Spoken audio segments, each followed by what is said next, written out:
भारत किसके लिए जीना चाहिए, मतलब किसके लिए जीना चाहिए, मतलब वास्तव में कि परिवार के लिए या संसार के लिए या अपने लिए? इन तीनों बातों में एक को जोड़ लो, एक बात को जोड़ लो।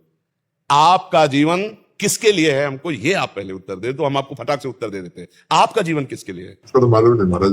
हाँ, इसीलिए आप समझ नहीं पाए। तीनों बातें एक है।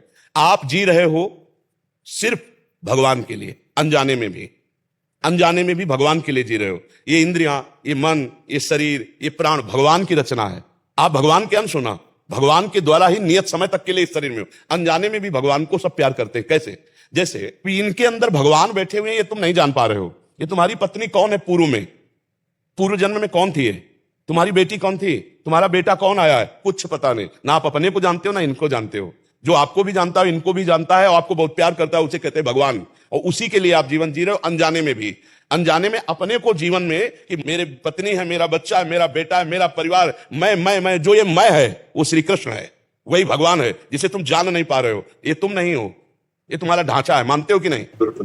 खली जिसका नाम है, ये ढांचे का नाम है या तुम्हारा नाम है? ढांचे का नाम, इस शरीर का नाम है। इस शरीर का नाम खली है। ये जब मां के गर्भ में था तब खली नहीं था। जब ढांचा बाहर आया तब उसको नाम दिया गया, ढांचे को नाम दिया गया। और ढांचे से ही इसके अंदर जो संचलित होने वाली शक्ति है उसको पहचाना जा रहा है। लेकिन उस शक्ति को कोई नहीं नाम दे रहा।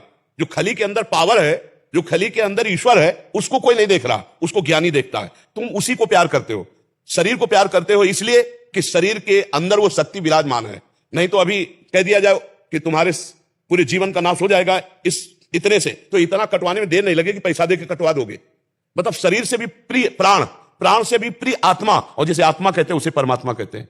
और वही इनमें विराजमान, इनमें विराजमान, इनमें विराजमान। पावर वही भगवान का है। तो तुम अनजाने में भी भगवान से प्यार करो। अगर जान के प्यार कर लो तो जीवन मुक्त हो जाओ। अब वही भगवान तुम्हें शरीर जैसे प्रिय और पोषणकारी दिया है। तुम्हारा अधिकार शरीर को नष्ट करने का नहीं है भला, ना भारतीय और ना भागवतिक। अभी कानूनी कार्रवाई में आपको केवल यह साबित हो जाए कि आप अपने शरीर को नष्ट करना चाहते हैं तो आपको सजा हो जाएगी कि नहीं हो जाएगी? तो मतलब इस शरीर पर आपका अधिकार नहीं है, जीने का अधिकार है। खाओ पियो मौज करो, इसको नष्ट नहीं कर सकते। ये सरकारी है, भारतीय भी और भागवतिक भी। इसका मतलब भगवान की सत्ता। तो ये आप इनसे व्यवहार कर सकते हो, प्यार कर सकते हो, इनको सुख पहुंचा सकते हो, लेकिन नष्ट करने का अधिकार नहीं है। नहीं, आपको जेल हो जाएगी। ये सरकारी है ना? सरकारी, भागवतिक भी और कानूनी भी। मतलब टोटल अगर हम हिसाब में जाएं तो हम भगवान के लिए जी रहे हैं। अगर हम जान ले इस बात को तो मस्त हो जाएंगे, और नहीं जान पा रहे इसलिए अहंकार की दशा में हम सांसारिक जीवन जी रहे हैं। नहीं, भागवतिक जीवन है। ये भगवान गोद में बैठा है। जो लाला मूर्ति में लिए रहते ना, ये वही लाला है। पहचान लो बस, समझ में आ जाएगा। वही श्री कृष्ण तुम्हारी गोद में बैठा है। वही जगदम्बा तुम्हारी पत्नी के अंदर भी वही शक्तिमान विराजमान है। पत्नी का रोल करने वाली वही आद्या शक्ति, कोई दूसरा नहीं है। जो तुम्हारे अंदर बैठा हुआ महाबल वो भगवान ही है, दूसरा कोई नहीं। अनजाने में भी हम उसी का आदर कर रहे हैं। महाराज जी, मेरा क्वेश्चन है कि जैसे हम मतलब परिवार के लिए दिन रात मेहनत करते हैं। हम जैसे बोला ना अभी कभी आप 1000 बार नाम लो, तो सुबह जब शाम को लेट सोते हैं, सोचते भी ये काम निपटाइए, वो निपटाइए। सुबह होता है यार उठिए तो जिम लगाइए फटाफट। मतलब मैं ये सोचता कि किसके लिए हम कर रहे हैं, मतलब अपने। अगर आप सत्संग कभी सुने हो, हमने कहा कि सारा समय का कार्य भगवान को समर्पित कर दो तो भजन बन जाएगा।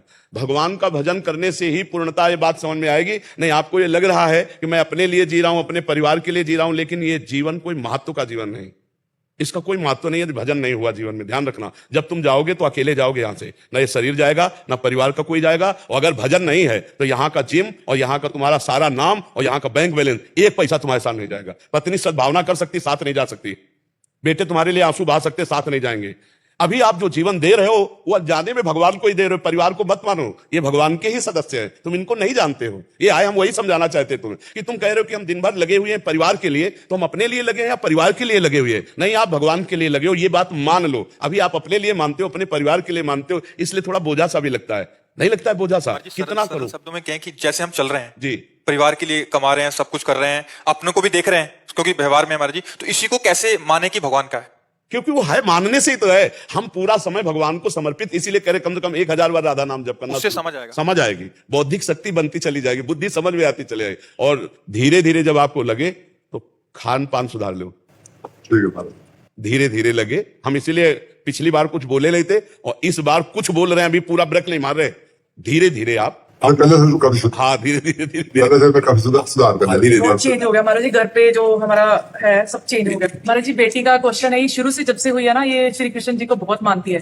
तो इसका जैसे हम घर पे जैसे और भी हमारे देवी देवता को मानते हैं, इसको ये कंफ्यूजन में है कि मानती भाई है कृष्ण जी को, और ये कंफ्यूजन में है कि मैं क्या करूं, इसको मार्गदर्शन कुछ दिखा दो ताकि ये भी समझ आए अभी से ना छोड़। हाँ इसमें बात यह देखना है कि जैसे घर में भाई है तो भाई के अलावा माँ भी तो है ना, बहन भी तो है ना।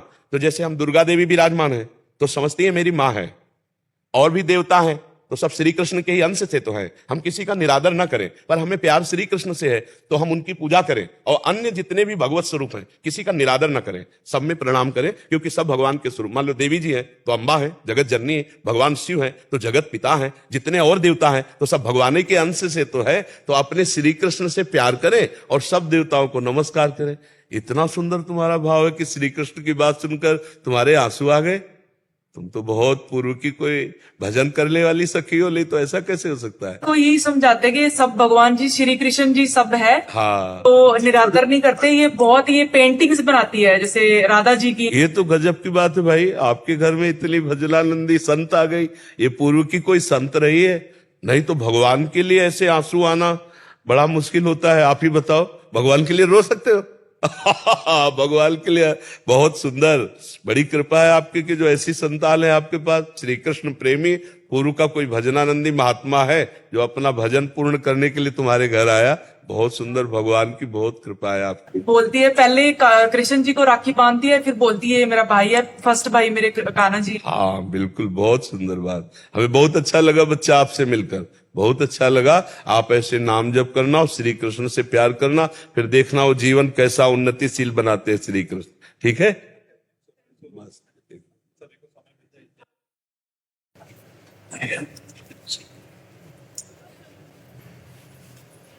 दंडोत।